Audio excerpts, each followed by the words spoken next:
Amla and John Smit will receive the Order of Ikhamanga in silver on Saturday. The three sporting giants represent the so-called Big Three sporting codes: football, cricket and rugby, the most popular sporting codes in South Africa.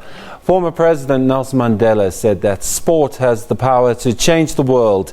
It has the power to inspire, the power to unite people in a way that little else does. With that in mind, these three sports personalities have all done their bit to instill a sense of pride in being South African.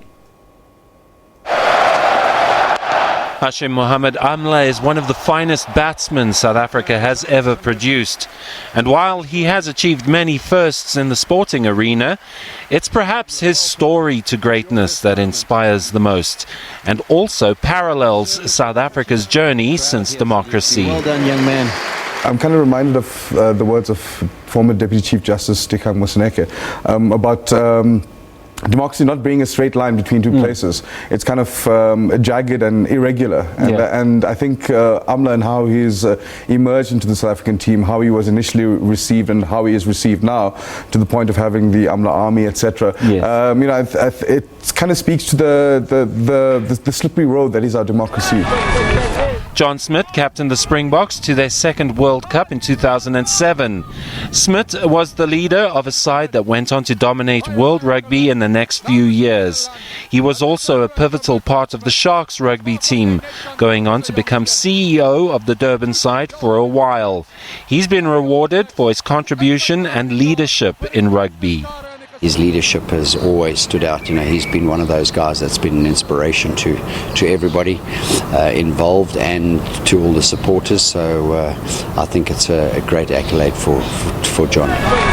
And Tovey captained the national football team Bafana Bafana to the 1996 Africa Cup of Nations.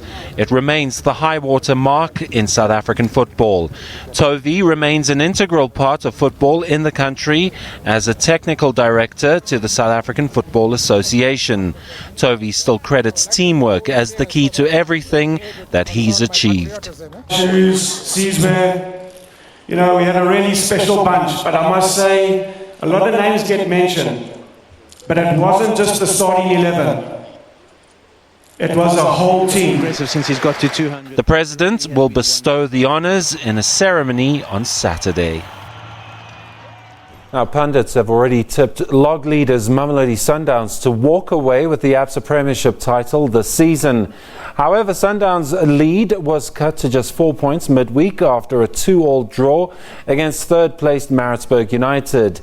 There are 2 matches left and Sundowns cannot afford to falter, with second-placed Orlando Pirates breathing down their necks.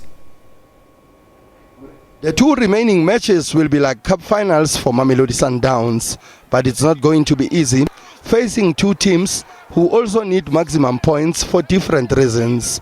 Next, it's against 15th placed Ajax Cape Town at home, a team that is trying to avoid the promotion relegation playoffs. In the last match of the season, it's Bloemfontein Celtic, and they are fighting for a top 8 finish. In my opinion, it's for Sundowns to lose. They are in the driving seat.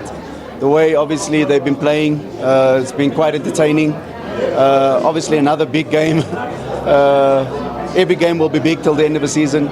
But because of their experience, I would go with Sundowns for winning the league this coming season. I think obviously Pirates has done a lot better, but it's a stepping stone in the right direction, and I'm sure they would want to try and win it, but I think it's a hurdle too far for them.